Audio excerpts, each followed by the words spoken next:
para estar para estar trocando, além de conhecimento, estar trocando também calor humano, olhares, que tudo isso é importante nesse momento, tá? Eu te agradeço de coração, agradeço a todos os alunos que estão aqui presentes também, né, para poder prestigiar essa troca, esse bate-papo. É um assunto extremamente importante, é um assunto relativamente novo, e é legal isso daí de ter pessoas dispostas a estar passando informação e educação nesse momento tão triste também que o país está vivendo. Então, eu agradeço a você de coração, tá? Agradeço em nome da coordenação do curso de Ciências Biológicas, e tenho certeza que de outros cursos também, e dizendo que as portas da São Judas estarão sempre abertas para você. Muito obrigado. Obrigado mesmo. Carlão, muito obrigado pelas palavras importantes, como sempre. E, pessoal, para quem não conhece, a Júlia é bacharel em Ciências Biológicas pela Universidade Federal de São Carlos, e ela também é mestre em Biologia Celular e Estrutural pela Universidade Estadual de Campinas, pela área de terapia celular com células progenitoras endoteliais. E, atualmente, ela é doutoranda na Universidade Federal de São Paulo, com ênfase na área de neurobiologia molecular. É uma pessoa que eu tive o prazer de conhecer antes dessa loucura toda, uma bióloga incrível, e eu espero que vocês gostem. Júlia, a bola é toda sua. Muito obrigado. Obrigada. Vocês me escutam bem? Certo? Sim. Meu áudio? Ok. Lucas e professor Carlos, eu é que agradeço esse espaço, agradeço pela oportunidade e também pela confiança, né? Como o Lucas disse, eu sou bióloga, eu sou formada pela UFSCar, diria minha professora da Unicamp que eu vim do mato, porque lá eu trabalhava com vespas, e depois que eu fui correr atrás do meu sonho de trabalhar com células-tronco, e a biologia, ela faz isso mesmo com a gente, né? Ela oferece um leque incrível de coisas e oportunidades que a gente pode estudar. A gente pode estudar desde bactérias, plantas, até tratamentos, né? Que é um pouquinho do que eu vou trazer aqui hoje para vocês. E estou muito feliz com esse convite, né? Eu fui para a área de neuro por um motivo pessoal, que eu vou compartilhar um pouquinho aqui com vocês, até porque, assim, abaixa meu nervosismo também. Meu motivo mais pessoal, assim, de ter ido para a área de neuro é porque a minha avó sofreu um acidente vascular encefálico, e isso deixou ela na cama. E eu fiquei inconformada de ver a minha avó viva, sem poder falar, sem poder andar, sem poder fazer as coisas que ela queria. E isso me motivou a trazer as coisas que eu tinha já aprendido na graduação, já aprendido no mestrado, juntar a terapia celular com a área de neuro, né? Tentar trazer conhecimento, trazer uma forma de tratamento para essas pessoas, para que elas tenham mais oportunidade, mais dignidade de viver até o final de sua vida, né? Então, eu vou compartilhar aqui com vocês, vou começar a falar um pouquinho mais agora.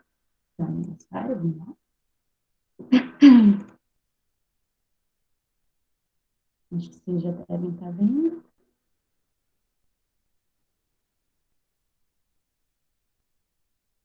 Bom, acho que vocês já estão enxergando minha tela.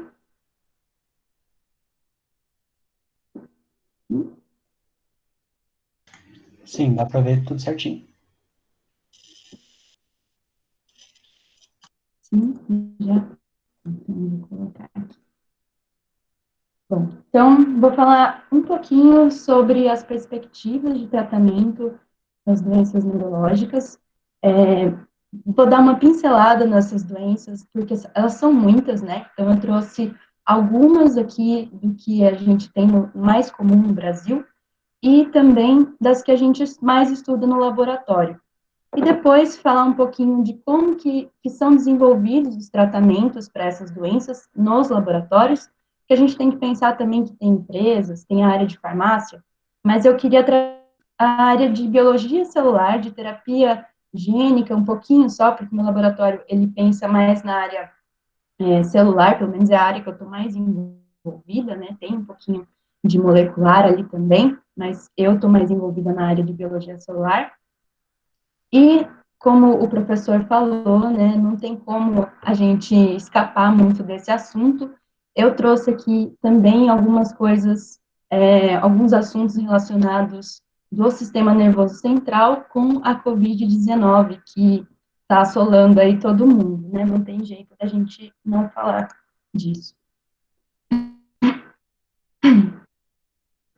Então, falando aqui um pouquinho dessas doenças neurológicas, eu trouxe aqui para vocês o Alzheimer, o Parkinson, a esclerose múltipla, a epilepsia, e aí vou focar mais nessas duas, que é o acidente vascular encefálico, antigamente chamado de acidente vascular cerebral, né, talvez escape um AVC aí na hora que eu for falar, e o traumatismo crânioencefálico. Então, essas são as doenças neurológicas mais comuns no Brasil. O Alzheimer, o Parkinson e a esclerose múltipla são doenças neurodegenerativas.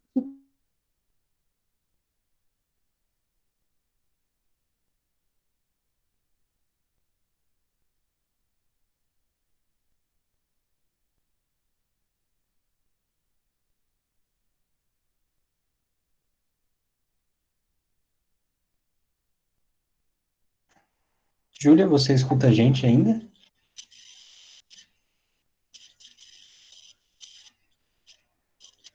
Eu acho que ela deu uma travadinha, gente. Vamos esperar um pouquinho. E aí, como sempre, a gente pede a paciência de vocês enquanto tudo retorna.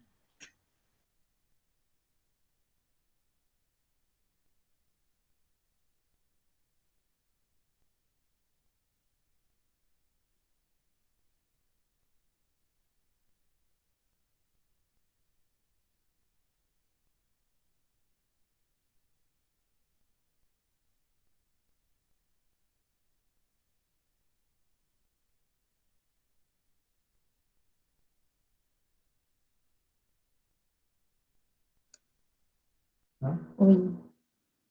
Alô?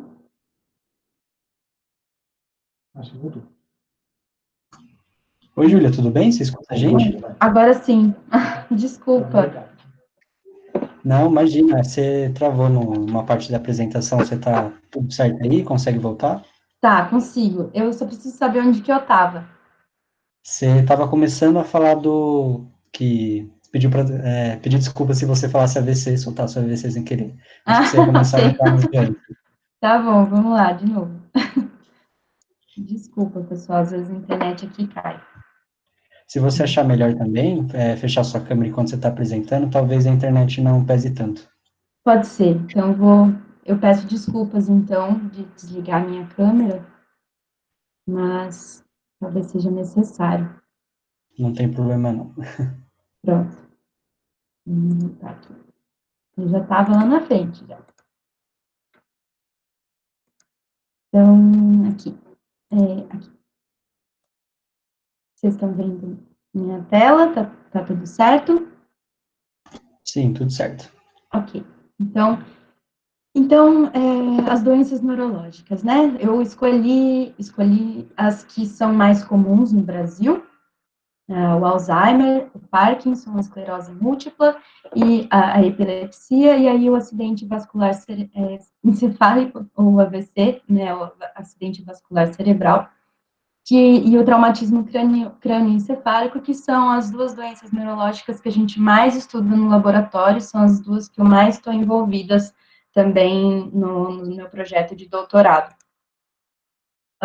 Então, começando pelo Alzheimer, Parkinson e esclerose múltipla, né, são doenças neurodegenerativas, que quer dizer que os neurônios, eles têm uma dificuldade de conversar entre eles perdem essa função de fazer uma sinapse, conversar entre eles acabam morrendo, né, o corpo entende que eles perderam a sua função, que são células que estão ali para nada, então elas começam a entrar em apoptose. Óbvio que existem outros fatores também, né? Eu estou dando aqui um pouco, uma pincelada sobre isso só, mas essa perda neuronal vai fazer com que a gente desenvolva uma uma perda da função motora também. A gente tem a dificuldade para falar, tem a dificuldade... desculpa, não, tá certo.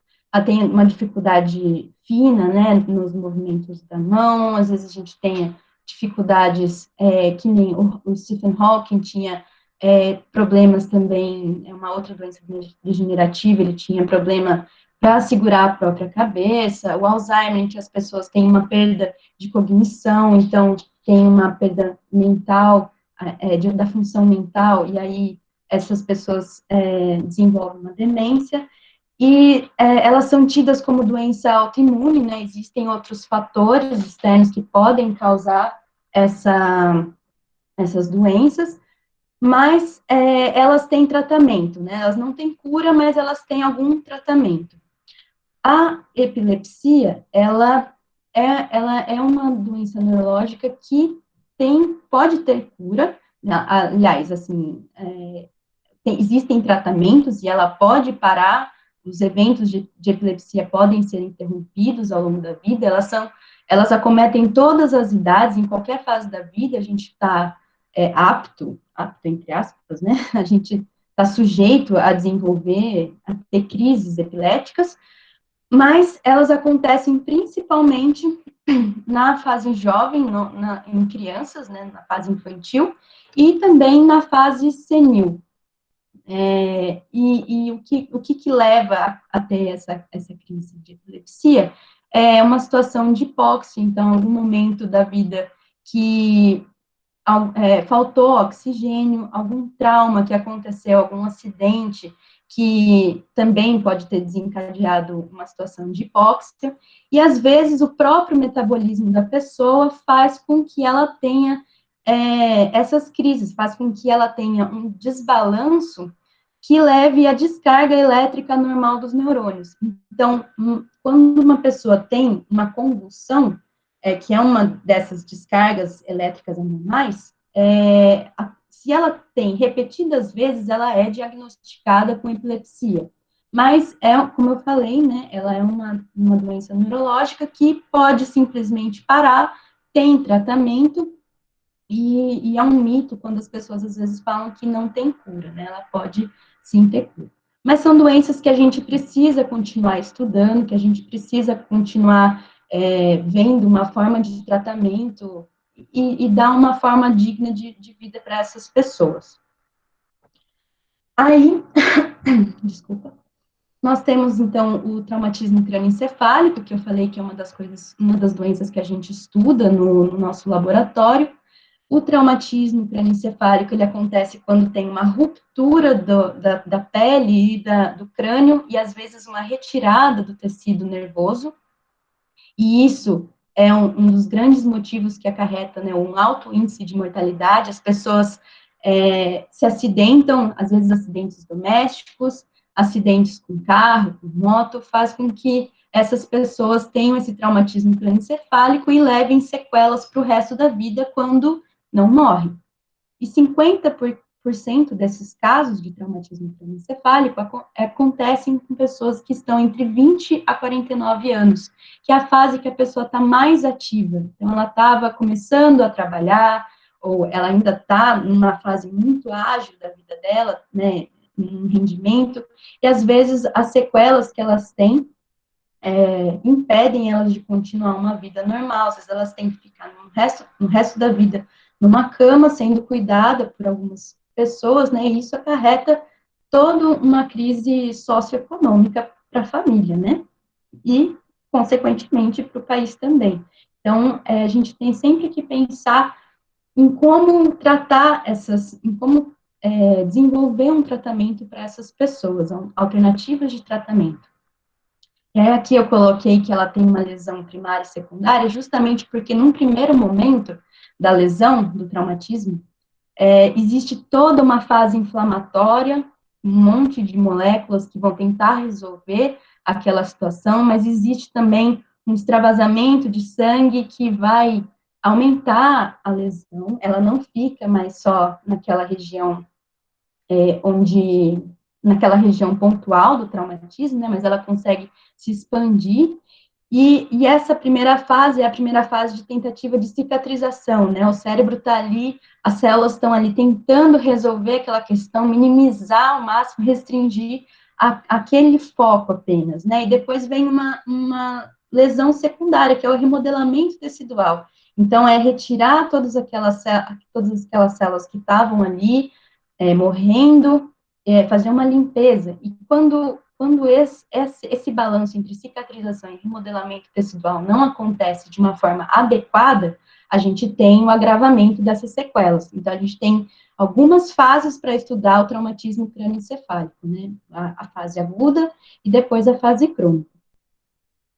Num acidente vascular encefálico, antigamente, eu acho que eu disse isso, né? Chamado de acidente vascular cerebral, o AVC, nesse ponto, a gente tem, ele é dividido, né, entre hemorrágico e isquêmico.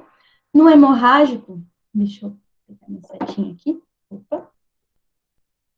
No hemorrágico, ele acontece em 20% dos casos de todo o AVE. Ocorre o extravasamento do sangue, o rompimento dos vasos sanguíneos e o extravasamento do sangue para as regiões adjacentes da região lesionada.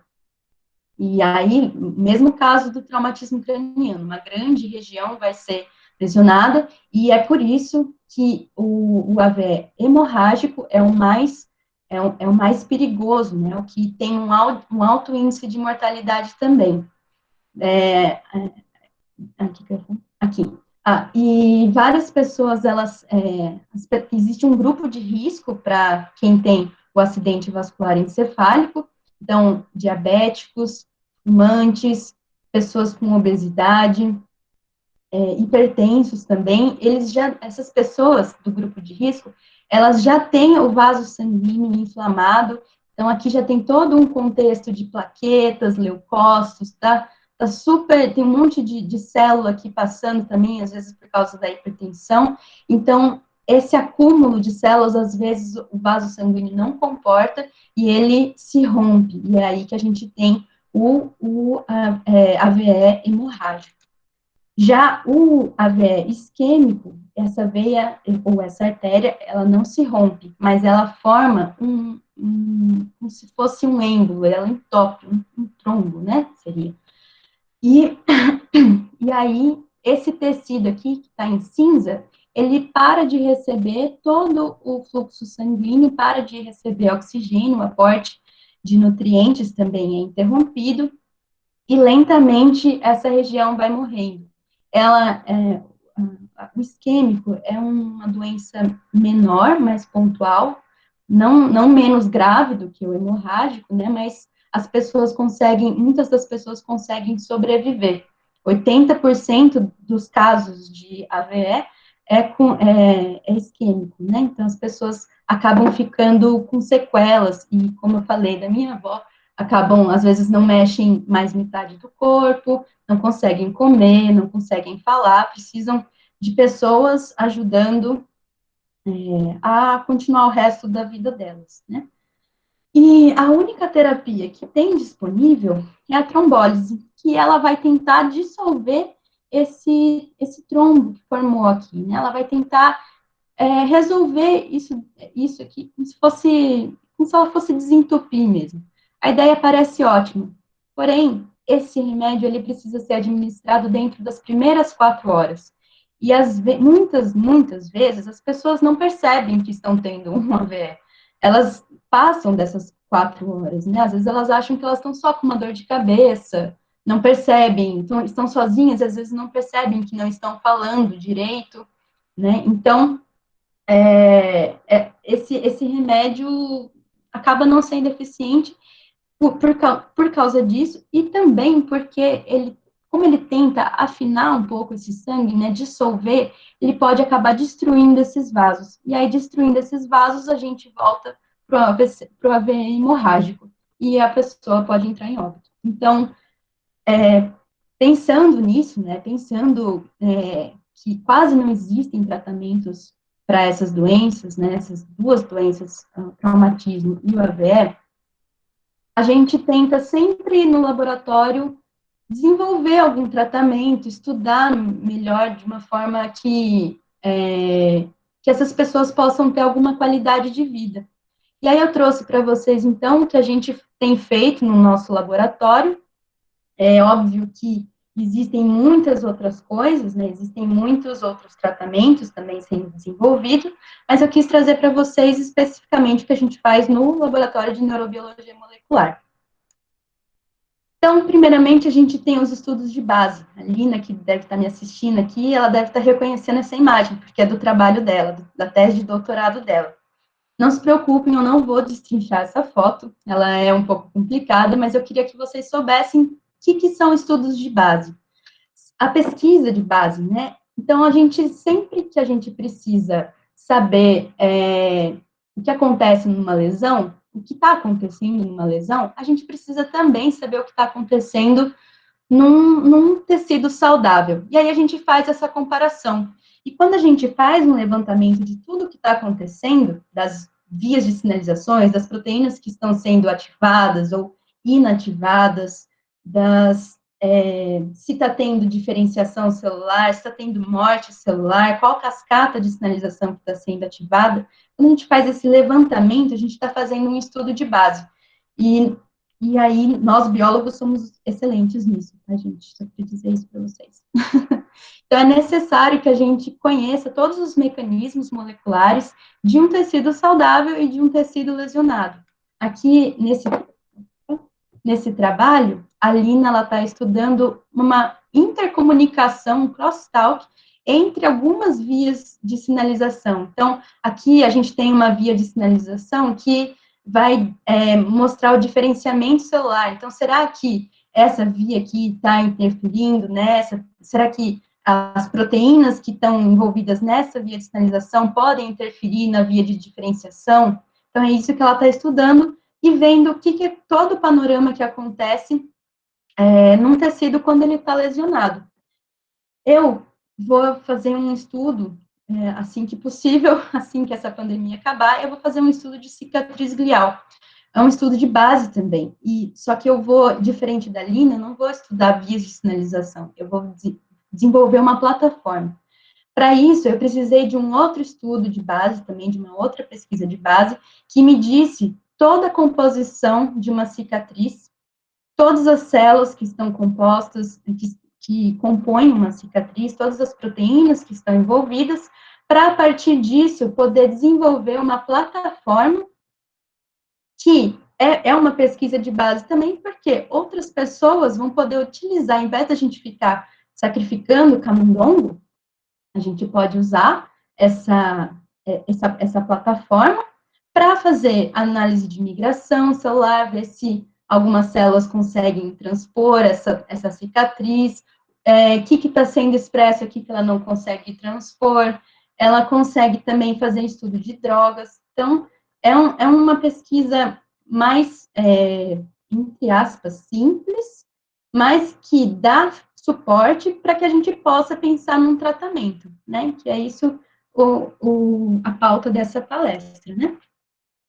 E aí vamos, então, para os tratamentos em si. No nosso laboratório, a gente não faz terapia gênica, mas eu tive a experiência de trabalhar um pouquinho com terapia gênica. Eu vi na terça-feira que vocês tiveram um pouco sobre CRISPR, e aí CRISPR era uma parte do meu trabalho, e eu coloquei umas imagens aqui, mas eu quero falar, ai, Jesus, eu quero falar de uma forma mais básica, assim, para vocês, sabe? Mais ampla.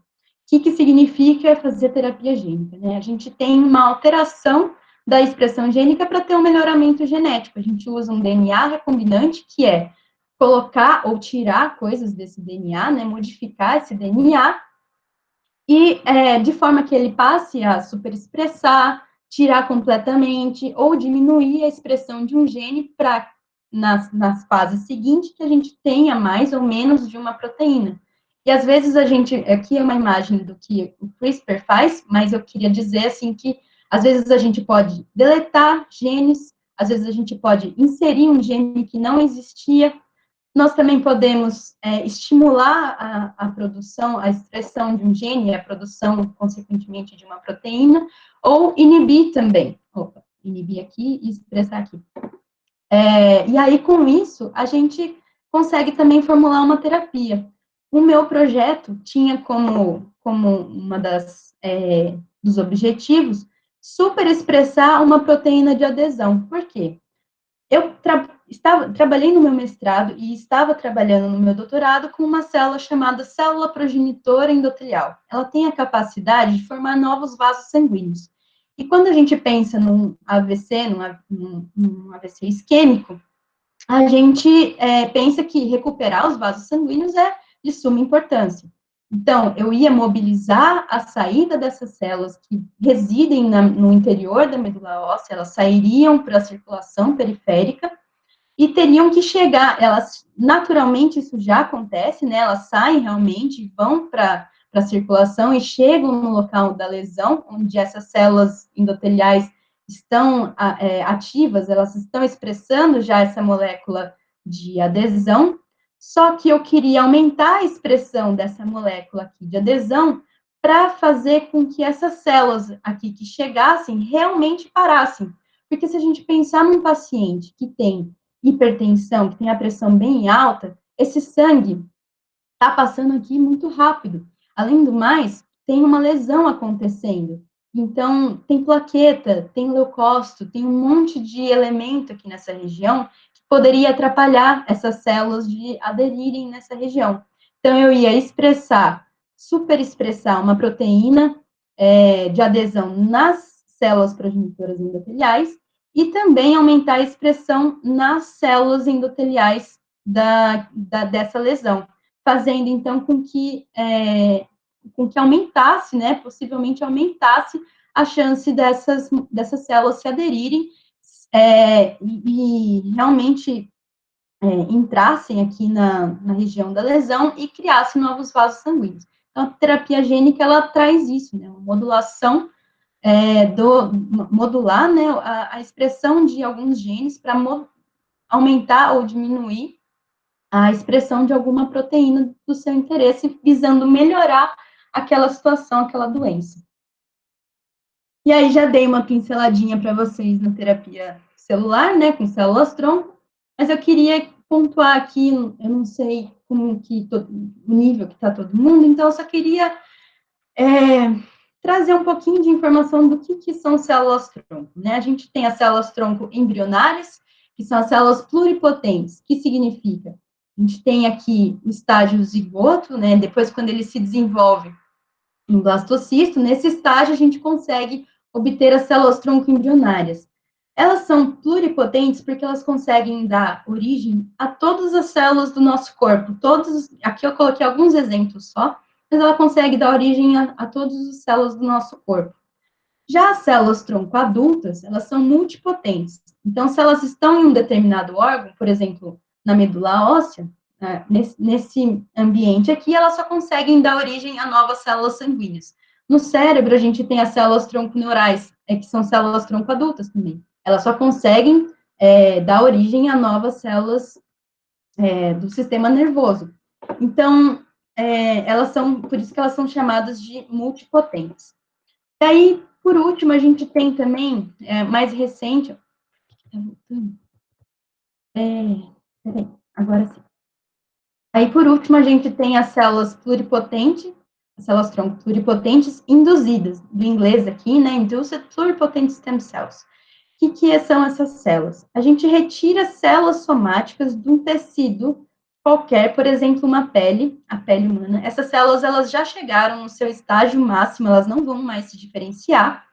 E quando a gente trata essas células, a gente infecta essas células e faz uma modificação genética, a gente infecta elas com um vírus que tem a capacidade de inserir alguns genes, essas células que estavam expressando proteínas características de célula somática, elas param de expressar essas células e passam a expressar células embrionárias, com capacidade, uma pluripotência, né, capacidade de pluripotência.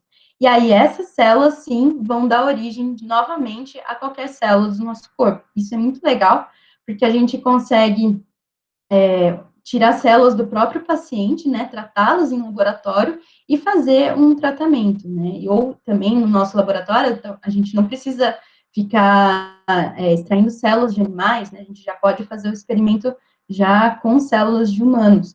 E também, em alguns modelos de Alzheimer, por exemplo, quando o paciente tem Alzheimer, a gente consegue pegar essas células, desdiferenciá-las, né, voltá-las para um estágio pluripotente, e aí desenvolver um organoide, por exemplo, um cérebro, um mini cérebro que tem as características de um Alzheimer, que talvez no modelo 2D a gente não conseguisse. Então, é muito bacana, né, utilizar essas células, né? O problema é que elas não duram muito tempo também, elas já têm uma vida útil, e elas acabam se diferenciando rapidamente e às vezes até morrendo, né? Esse é o probleminha delas aí, mas é uma perspectiva muito boa para a gente poder estudar.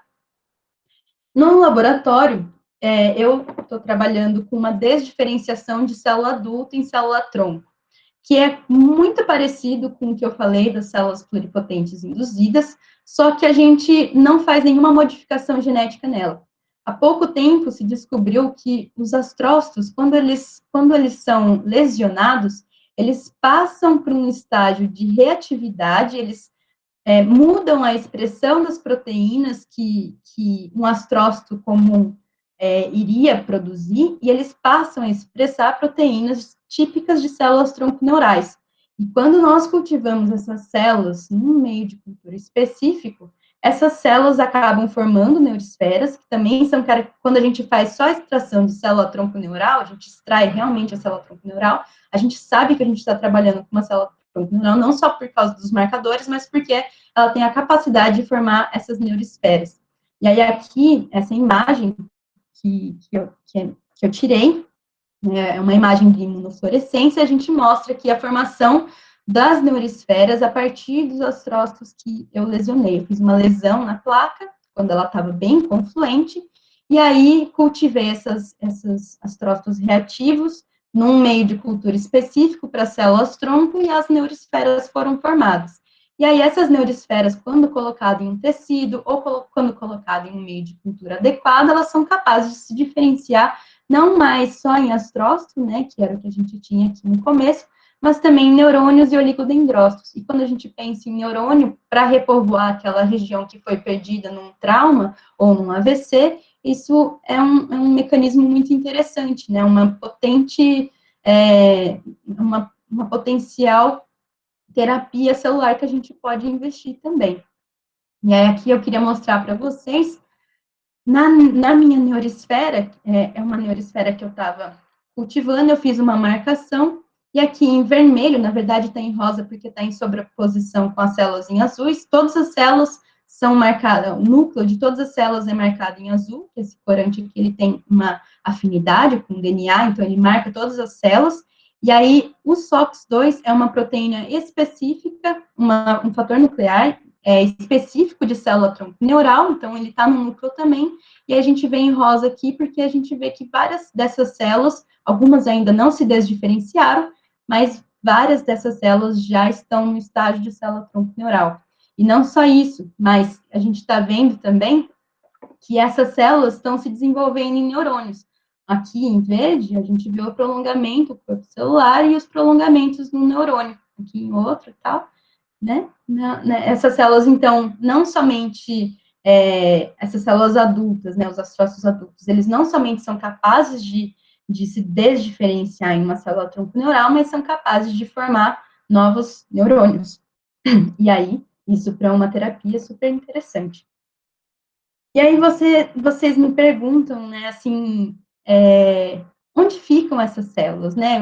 Onde que estão essas células? A gente há pouco tempo descobriu, né? Foi em 1998 que a gente descobriu onde essas células, que existia uma neurogênese, né? Ou seja, a formação de novos neurônios, isso, né? Que existiam células tronconeurais e a formação de novos neurônios. Então, aqui a gente tem a zona subventricular, e aqui a gente tem a zona subgranular, que são duas regiões, aqui no hipocampo, e aqui que vai mandar novos neurônios, né, essas células-troncos, elas vão até o bulbo olfatório, e aqui elas vão se diferenciar em novos neurônios, repovoando essas células aqui. Né? Então, a gente sempre tem uma regeneração, ainda que mínima, num cérebro saudável. Esse corte aqui é de um cérebro de camundongo, um corte sagital, e aqui um corte coronal, para vocês verem, então, a região subventricular fica aqui nesse espaço, e a subgranular no hipocampo, nessa regiãozinha aqui.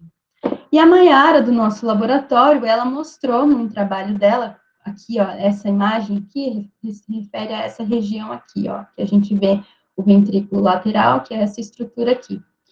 E aí, então, as células-tronco, né, estariam aqui, as células-tronco neurais estariam aqui. E ela fez um trauma aqui na região do córtex motor, num camundongo, e mostrando em detalhes aqui, as células em verdinho são as células-tronco neurais saindo dessa região do nicho, né, neurogênico e indo em direção à lesão. Aqui, após 6 horas da lesão, 12 horas e 18 horas, mostrando, então, que essas células estão sendo produzidas e não mais indo para o local específico que elas iriam, né, a rota migratória dos neurônios, mas indo em região a uma lesão.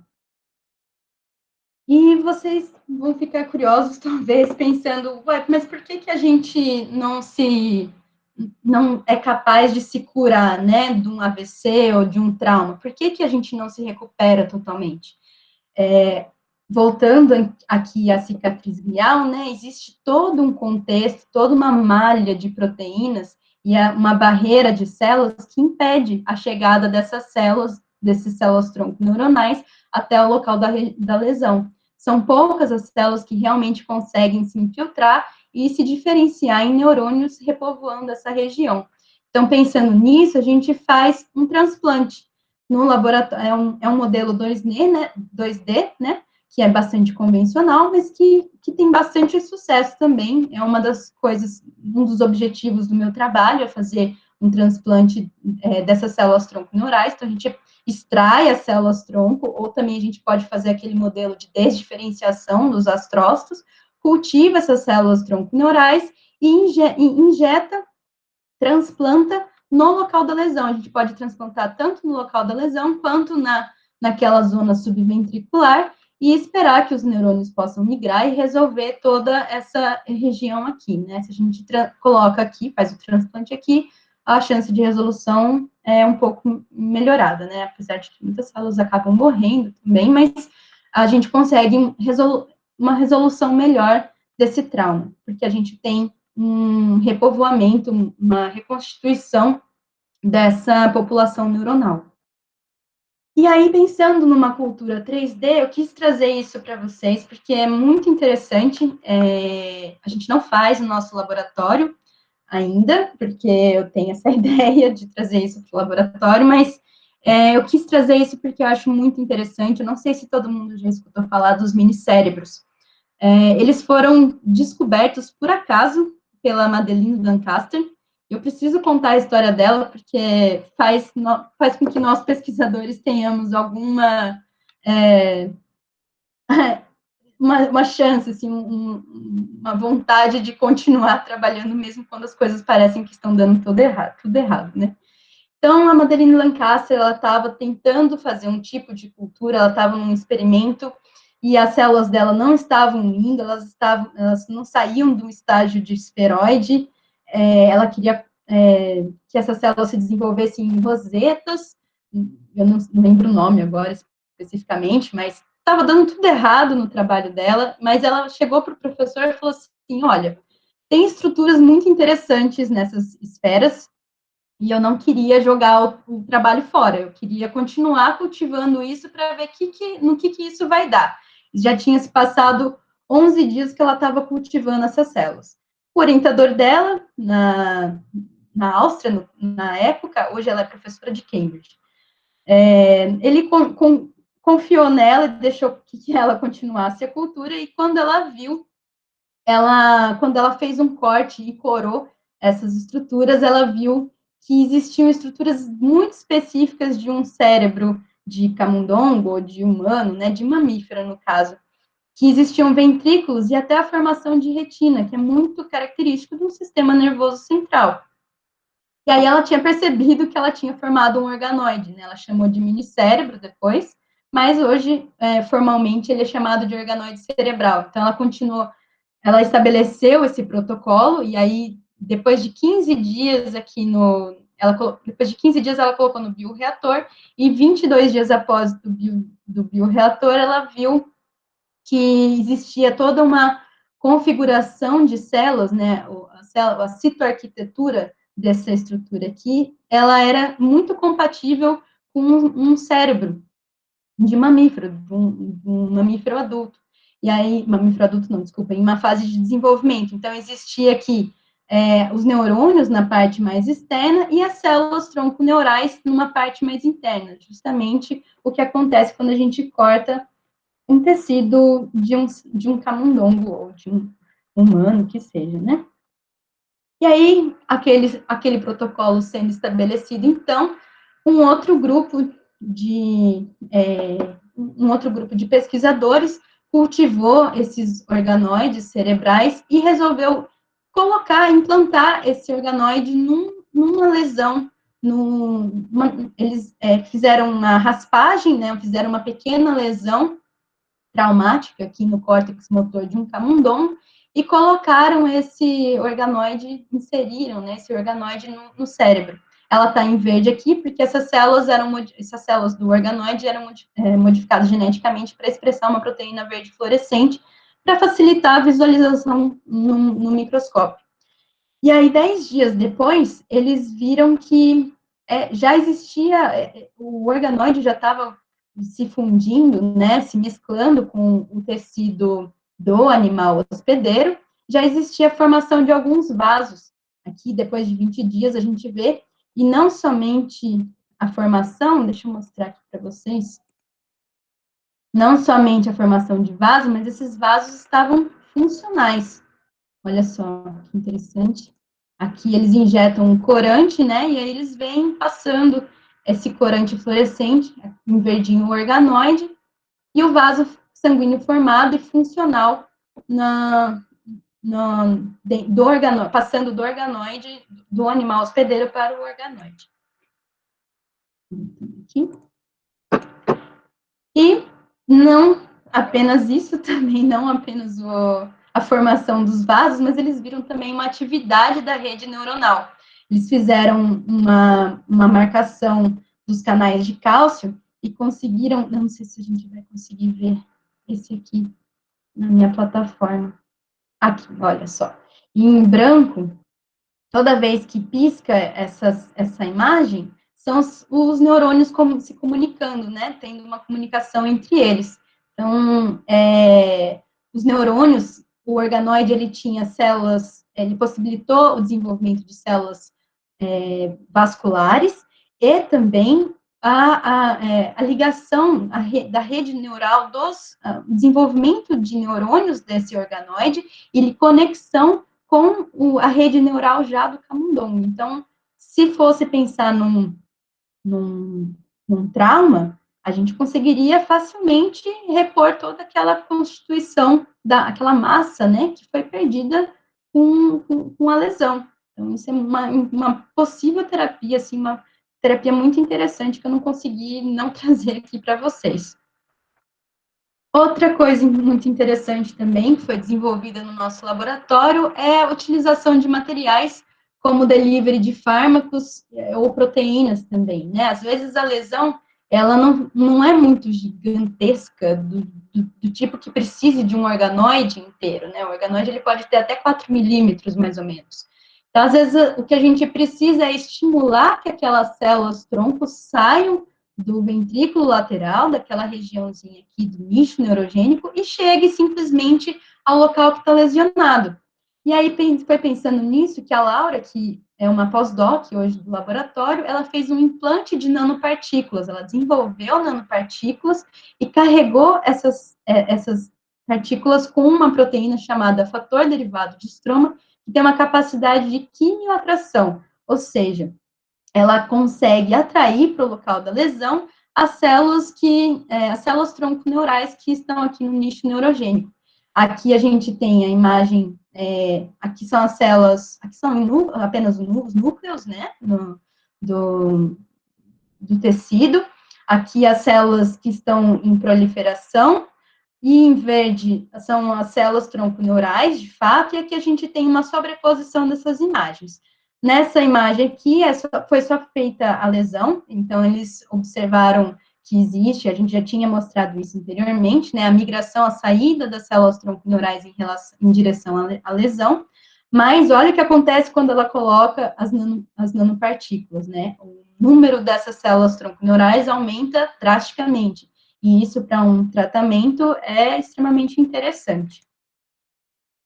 E, por último, as coisas que a gente, dos métodos que a gente tem feito no laboratório, eu trouxe para vocês a bioimpressão, que não sei se vocês conhecem a impressora 3D, mas ela é basicamente a mesma coisa.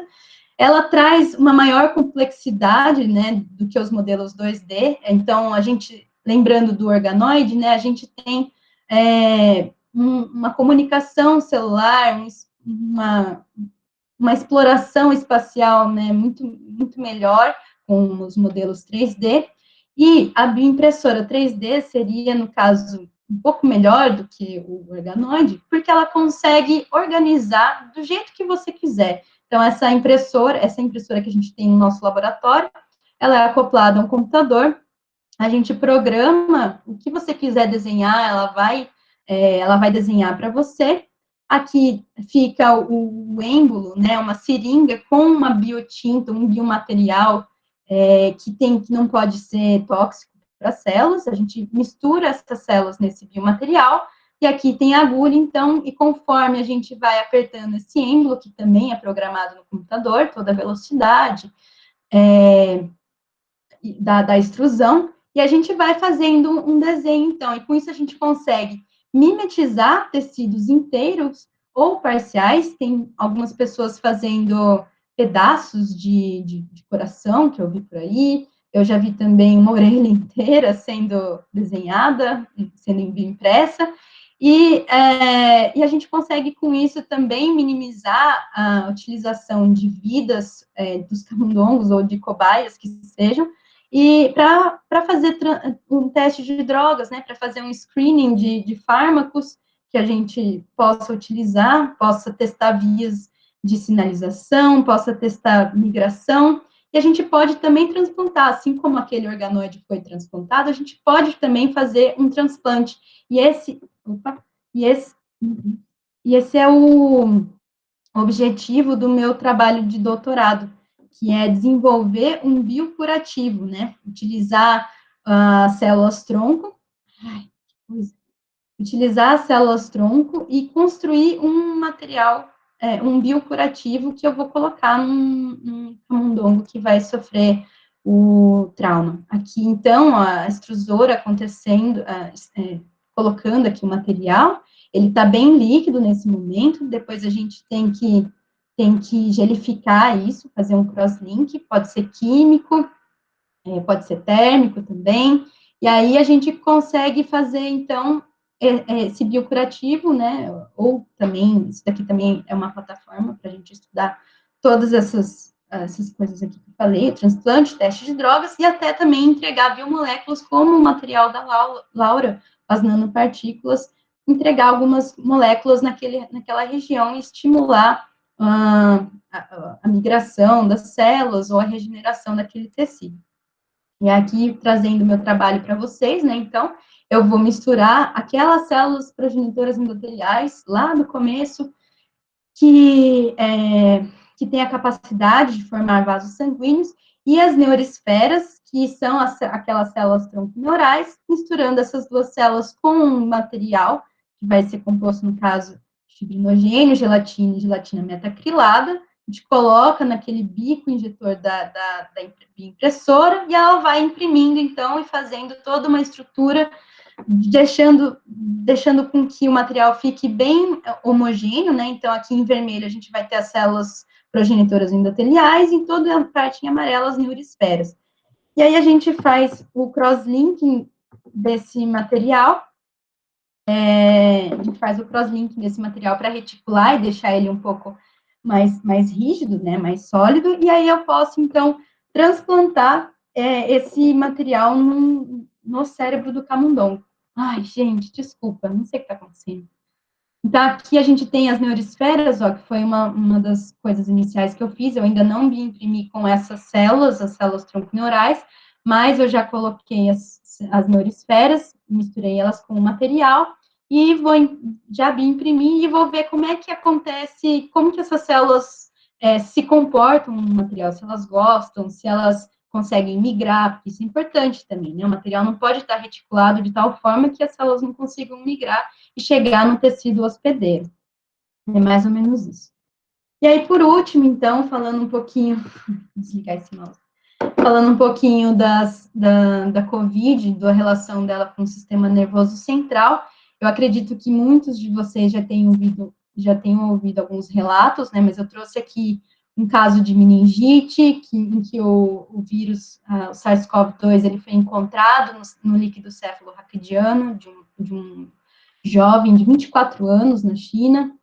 Muitas pessoas estão desenvolvendo, estão evoluindo para um AVC, né? A doença está evoluindo para AVC, mas basicamente também porque muitas das pessoas que desenvolvem a doença, a COVID, elas são daquele grupo de risco, que já é o mesmo grupo de risco para o AVC, então a chance dessas pessoas terem uma formação de um trombo, e esse trombo ser no sistema nervoso central é alta, portanto, desenvolve, né, esse AVC é muito alto, então a gente tem que tomar bastante cuidado, e já tem vários artigos já de revisão, tentando estudar, fazer um pouco do levantamento do que já se sabia com o vírus anterior, né, o SARS-CoV anterior, relacionar e tentar entender o que está acontecendo, né, então, basicamente, para o vírus conseguir entrar, eu acho que vocês já devem estar meio cansados de ver isso, mas basicamente o que acontece é que para o vírus entrar, essas proteínas que ele tem aqui nessa região, deixa eu desligar isso, não tem jeito mesmo, vou ficar sem mouse. Então, ele tem umas proteínas que são chamadas spike, e essas proteínas, elas precisam encontrar um receptor, que é o receptor que se chama enzima conversora de angiotensina. Quando ele encontra esse receptor, ele consegue entrar nas células. E o problema é que todas as células do nosso sistema nervoso central expressam esse receptor. Então, muito provavelmente, a gente vai realmente ver vários casos de COVID com uma complicação neurológica em breve, assim, né? A gente já está vendo alguns, mas eu acredito que vai aparecer muito mais aí. E aí, já aqui é uma das possíveis vias de neuroinvasão, o que já se sabia com o COVID, com o SARS-CoV-1, né, é que esses coronavírus, eles conseguem se ligar nos nervos do bulbo olfatório, eles entram pelo nariz, e aí, como o neurônio ele expressa aquele receptor, eles conseguem entrar na célula e, caminhando pelos neurônios, eles já cometem todo o sistema nervoso. Então, essa é uma das possíveis vias que o SARS-CoV-2 também utilize. E a outra é que ele consiga passar pela barreira hematoencefálica, ou entrando pelas células endoteliais, que expressam o receptor, a ECA, né, a enzima conversora de angiotensina, e dessa forma eles consigam passar a barreira hematoencefálica e chegar nos astrócitos, nos neurônios, ou também infectando os leucócitos. Os leucócitos já naturalmente conseguiriam passar essa barreira hematoencefálica, e quando eles infectam, a gente está vendo os pontinhos em azul nos leucócitos, na imagem B, quando eles infectam e passam essa barreira hematoencefálica, eles conseguiriam também atingir os astrócitos. ou qualquer outra célula do sistema nervoso central. E aí, pensando nisso, que a gente está começando uma pesquisa de base, porque, obviamente, a gente não tem ainda muita informação, né? Então, a gente está fazendo um levantamento do que pode estar acontecendo. E aí, utilizando a bioimpressora, né? Mais aquelas células pluripotentes induzidas, nós estamos a gente está desenvolvendo uma plataforma, um tecido biomimético do sistema nervoso central, aqui em A, que a gente está vendo, né, no verdinho ali, a gente está desenvolvendo uma plataforma com células tronconeurais. Essas células tronconeurais, elas vão se diferenciar em outras células, e a gente tem um tecido biomimético. E quando ele estiver pronto, quando ele tiver biomimético do sistema nervoso, desculpa, e quando ele estiver pronto, tiver todas as células já sendo desenvolvidas, a gente vai infectar com um vírus, a gente vai enviar esse material para um laboratório que tem um nível de biossegurança adequado, eles vão infectar esse material, depois eles inativam e mostram para a gente o que aconteceu com essas células. E aí a gente vai observar, então, qual a capacidade de invasão do vírus nesse tecido biomimético. E em B, aqui nessa imagem, a gente também vai estar desenvolvendo uma barreira alveolar biomimética. Então, lembrando que a bioimpressora, a gente consegue organizar as células do jeito que a gente quiser. Então, inicialmente, a gente vai imprimir as células endoteliais, e logo em cima são células epiteliais da barreira alveolar que têm contato com ar, né?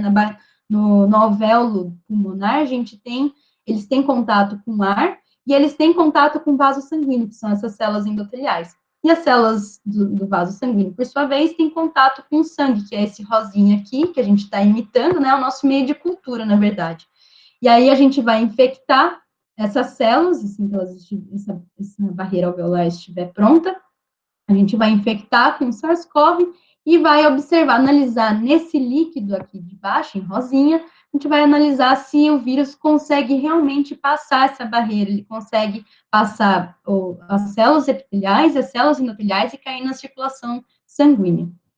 E, por último, a gente também vai analisar, coletando esse líquido do B, se houve a infecção, a passagem do vírus para o meio de cultura do modelo B, da figura B, a gente vai analisar, pegar esse líquido e colocar no material, no tecido biomimético do tecido neural, e vai analisar se ocorre uma infecção, né? Vai ver se tivesse vírus ali mesmo, a gente vai ver se esses vírus conseguem passar para o tecido nervoso, tecido biomimético nervoso.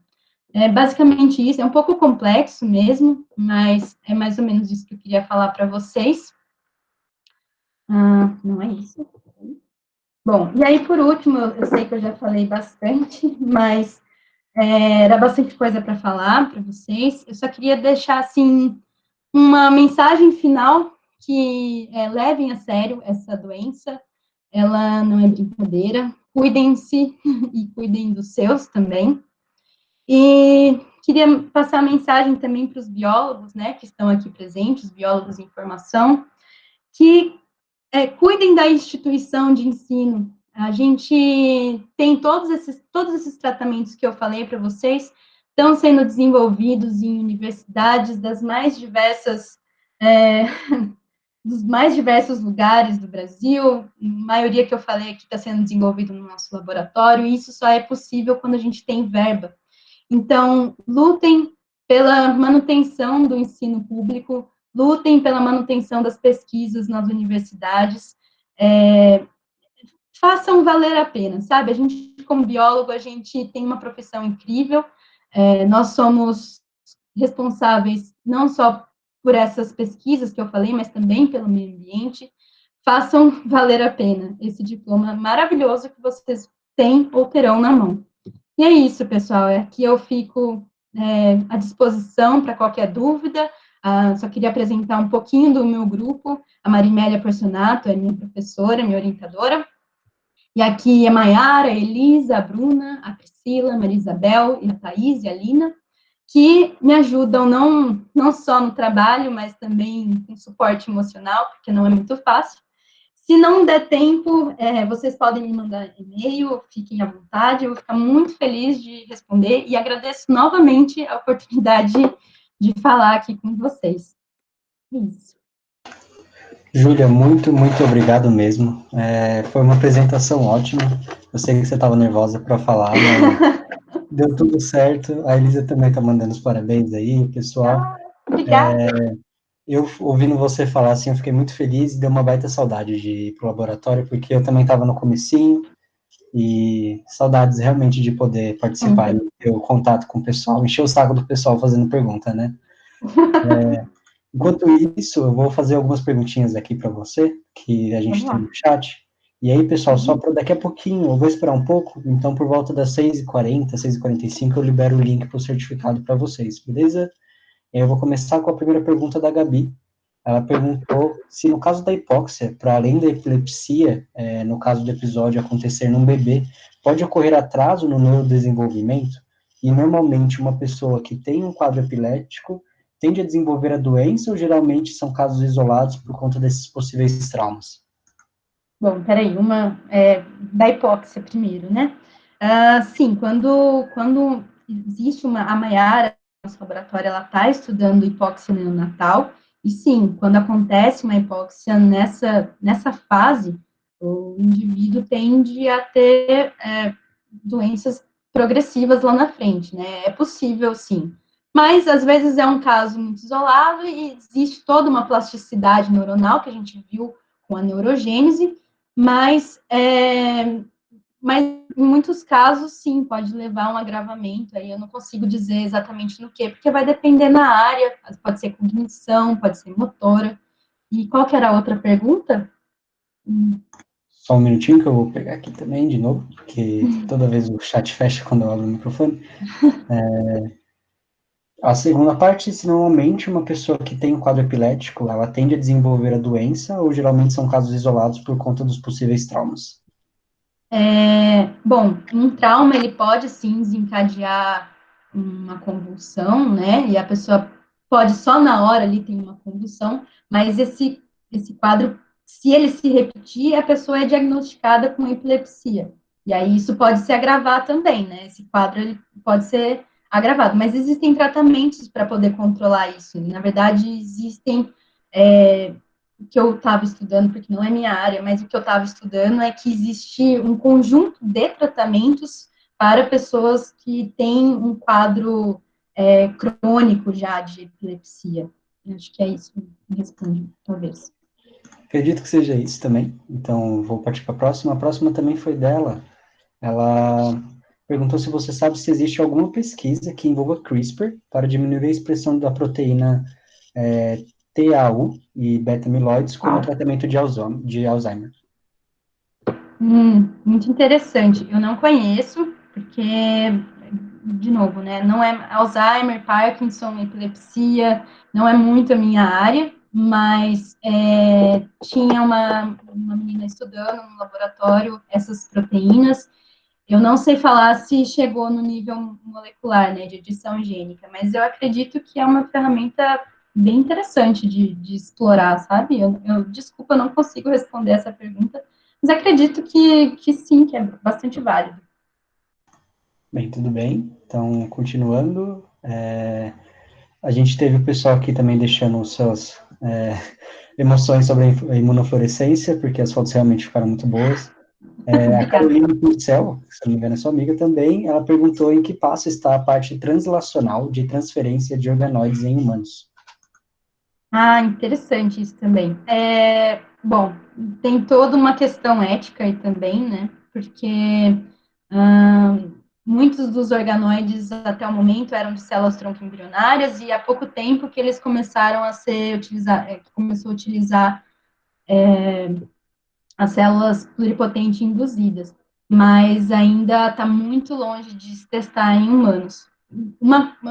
Não responde, mas a bioimpressora 3D tem sim, né, é um modelo já 3D, e ela tem sim sido utilizada já para resolver muitas questões, queimaduras, toda uma reconstituição tecidual, isso é muito interessante, assim, também. É melhor até que o organoide, porque a gente consegue colocar especificamente toda aquela camada de tecido que foi perdida, bem específica, assim. Já tem uma impressora do tamanho de uma sala, assim, para colocar material em um paciente, se for preciso. Isso é muito interessante. Tá certo. Deixa eu caçar a próxima aqui, porque realmente fica complicado aqui o chat fechando toda vez. A Rafaela, ela pediu para você explicar um pouquinho melhor a diferença entre o termo 2D e 3D. Ok. O que é o 2D e 3D? Sim, eu acho que é quando você se refere à cultura de células, quando você fala de Ah, 2D e 3D. ok. Então, o que é o 2D? A gente tem uma placa de cultura. Imagina uma placa de Petri, né? Todo mundo conhece, acho que uma plaquinha de Petri. Então, quando a gente tem 2D, a gente tem uma monocamada de células.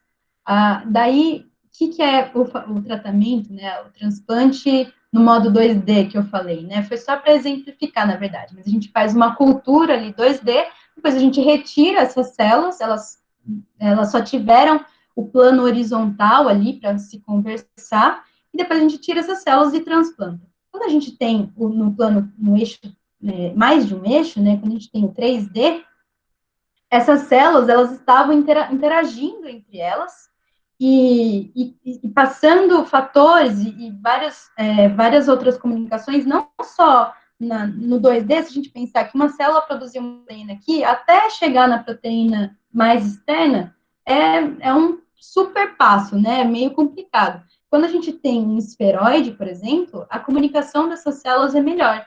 E às vezes elas conseguem se diferenciar e se modular de uma forma que a hora que a gente vai transplantar isso, a gente vai colocar num camundongo lesionado, elas estão agindo de uma forma diferente. Então, a gente tem um microambiente melhorado, e aí, melhorando esse microambiente, a gente melhora as células e melhora possivelmente a resposta que a gente quer ter naquele tratamento daquela lesão.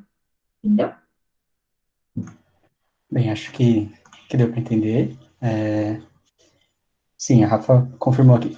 Então, teve mais uma pergunta aqui. O pessoal deu muito parabéns aqui.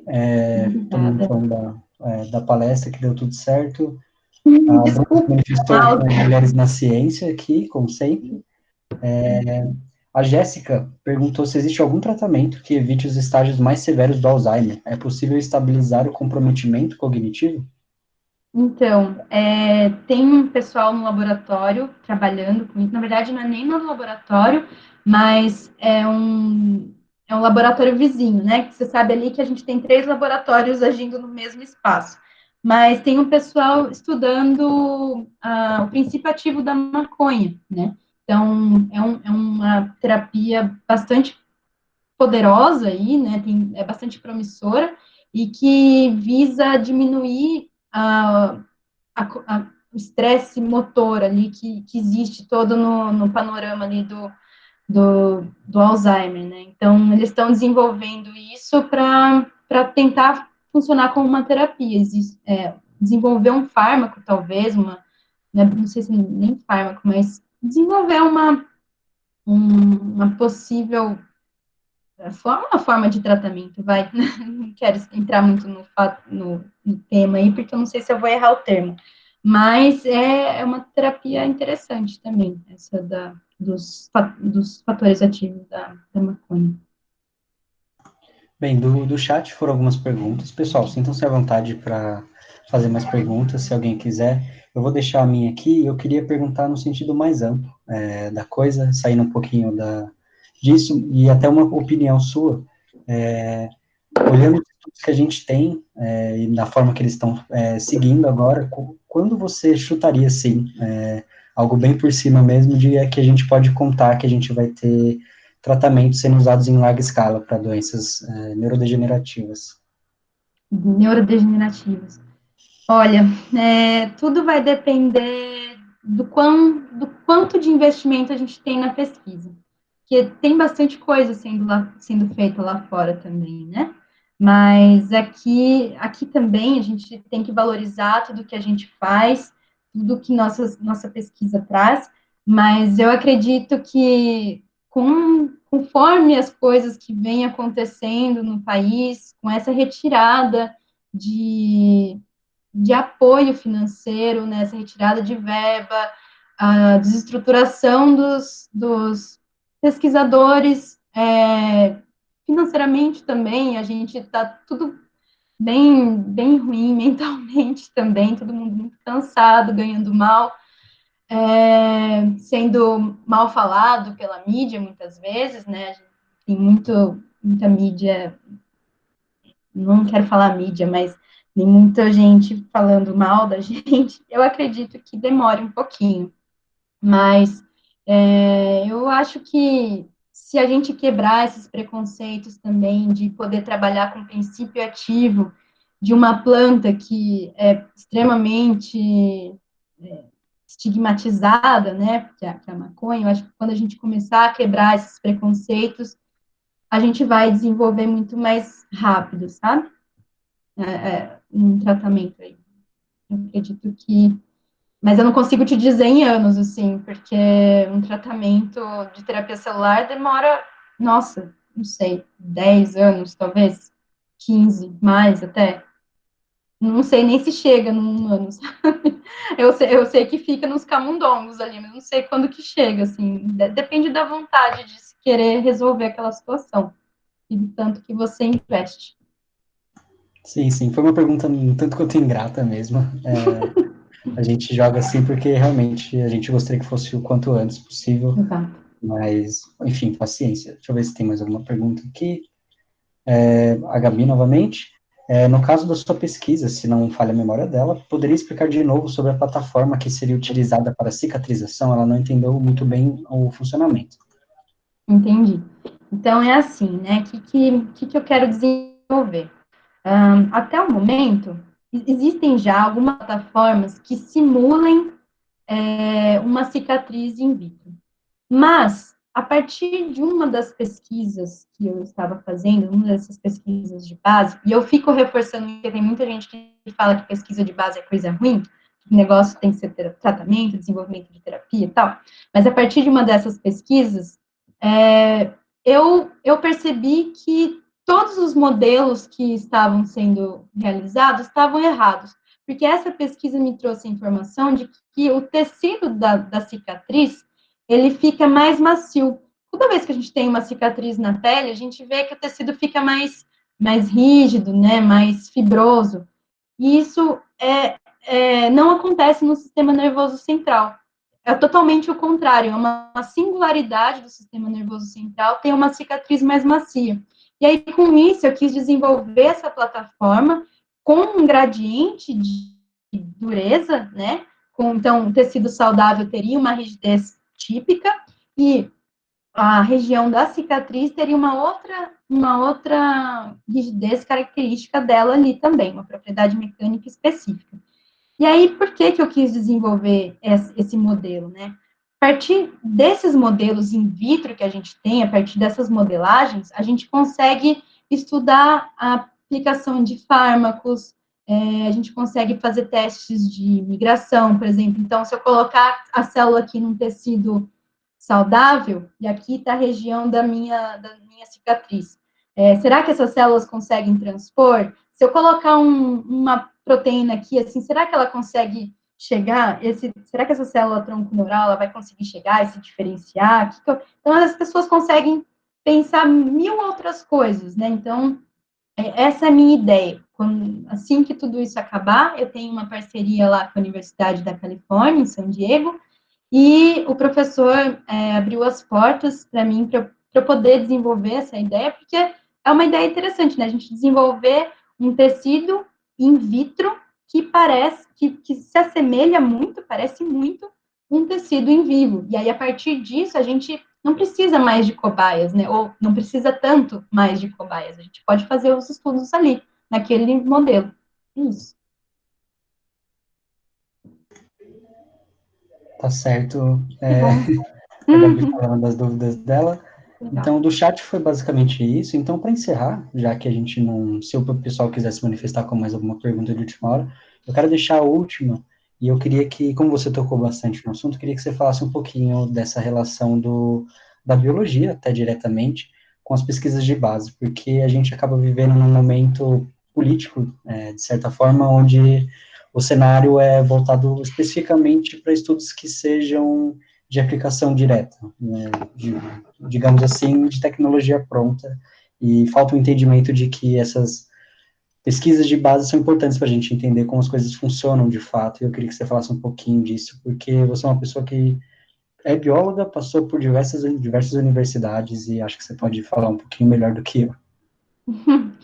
Olha, é o seguinte, né? É muito fácil entender que ninguém chega no topo sem pisar no primeiro degrau, né? A gente não consegue desenvolver uma super terapia se a gente não souber o que está acontecendo ali, nível molecular, né, celular. Então, a gente precisa entender, sim, que o que os médicos estão fazendo, todos os tratamentos que eles estão propondo, seja para o Covid, seja para qualquer outra coisa, teve um pesquisador, independente da área dele, mas muitos biólogos, eu acredito, teve aquele pesquisador que estava lá curioso para ver o que acontecia naquele espaço ali, né? O que estava acontecendo naquele tecido, quando ele está saudável só mesmo. E numa lesão, numa situação de lesão. Então, a pesquisa de base, da, ela parte do princípio da observação. E a gente, como biólogo, eu posso falar que Darwin era o maior observador, um dos maiores exemplos de observador que a gente tem, né? Foi a partir das pesquisas de base dele que a gente foi desenvolvendo o neodarwinismo, né? Então, a gente descobriu, ele foi postulando a partir de outros pesquisadores também, que é toda uma coisa cumulativa, a partir de outras pesquisas, ele foi chegando na evolução, na teoria da evolução, que depois desenvolveu toda uma parte de genética também, já misturou com outras áreas, e aí a gente consegue desenvolver coisas muito mais complexas. E hoje ainda tem muita coisa para ser estudada, né? Tem muitas pesquisas, assim, que às vezes a gente sabe como trata, mas não sabe o que está acontecendo. Então, não adianta a gente administrar um remédio se a gente não sabe quais os efeitos daquele remédio em todas as células, porque aquilo às vezes vai ficar sistêmico. E se vai ficar sistêmico, vai ficar rodando ali no seu corpo, pode ser que ele desande alguma outra área, que você tenha uma complicação. Então, a gente tem que sim fazer toda essa pesquisa de base, ela é muito importante o nome já diz, né? Ela é a base. Ela é a base para que a gente desenvolva qualquer tratamento, qualquer perspectiva de tratamento. Tá certo, então. Com isso, eu quero te agradecer novamente por ter topado o convite. Foi uma ótima palestra. A gente gostou bastante e eu espero que você possa voltar mais vezes, quando tudo isso acabar também, que tudo caminhe bem para você também aí no futuro, após a pandemia. E é isso. Eu quero agradecer também ao pessoal que ficou aí durante a palestra. Muito obrigado por todos terem assistido. Semana que vem a gente tem mais uma palestra e obrigado a todos. A gente encerra por aqui. Mais uma vez, Júlia, obrigado e é isso. Obrigada. Um prazer. Obrigada, muito obrigada mesmo a todos que ficaram.